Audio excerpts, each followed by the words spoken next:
భారత టెస్టు జట్టులో విరాట్ కోహ్లీ, రోహిత్ శర్మ వేసిన ముద్ర అంతా ఇంతా కాదు.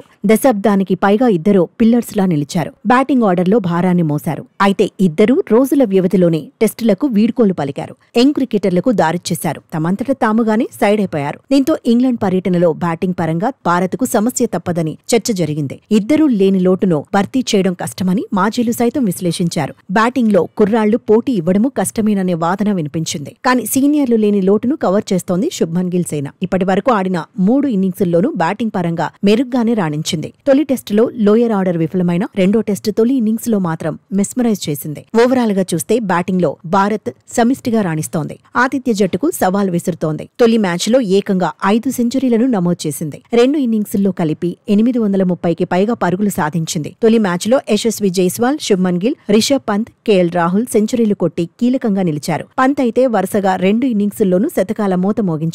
రెండో టెస్టులో యశస్వి జైస్వాల్ ఫామ్ కొనసాగించాడు. ఓపెనర్ గా భారత జట్టుకు శుభారంభాన్ని అందించాడు. బిగ్ హాఫ్ సెంచరీ కొట్టాడు. సెంచరీ మిస్ అయినా తన రోల్కు న్యాయం చేశాడు. రోహిత్ లేని లోటు కనిపించకుండా రఫ్ ఆడించాడు. కొత్త కెప్టెన్ శుభ్మన్ పూర్తిగా బాధ్యత తీసుకున్నాడు. క్రీజులో నిలదొక్కున్నాడు. ఇంగ్లాండ్ వ్యూహాలకు చిక్కకుండా డబుల్ సెంచరీ బాదాడు. తొలి మ్యాచ్లో విఫలమైనప్పటికీ రెండో మ్యాచ్లో రవీంద్ర జడేజా రాణించాడు. రెండో రోజు ఆటలో శుభ్మన్ గిల్ కు సపోర్టుగా నిలిచాడు. కీలక ఇన్నింగ్స్ ఆడి 89 పరుగులు సాధించాడు. వాషింగ్టన్ సుందర్ ఎంట్రీతో లోయర్ ఆర్డర్ కూడా బలపడింది. శుభ్మన్ గిల్ తో కలిసి వాషింగ్టన్ సుందర్ కూల్ గా బ్యాటింగ్ చేశాడు. బ్యాటింగ్ లో డెప్త్ చూపించాడు. క్రీజ్ లో ఉన్నంతసేపు ఇంగ్లాండ్ బౌలర్లపై కాన్ఫిడెంట్ గా బ్యాటింగ్ చేశాడు. 42 పరుగులతో భారత్ భారీ స్కోరు చేయడానికి కారణమయ్యాడు. తొలి ఇన్నింగ్స్ లో 587 పరుగులు చేసి బ్యాటింగ్ ఆర్డర్ స్ట్రాంగ్ గా ఉందని భారత్ ప్రూవ్ చేసుకుంది. సీనియర్లు లేకపోయినా ఇప్పటి వరకైతే మంచి స్కోర్లే సాధించింది. అయితే అంచనాలకు తగినట్టుగా కరుణ్ నాయర్ ఆడట్లేదనే ఆందోళన ఉంది. రెండో టెస్టులో నితీష్ ఫెయిల్ అవ్వడము భారత్ను టెన్షన్ పెట్టిస్తోంది. మున్ముందు ఇన్నింగ్స్ల్లో అయినా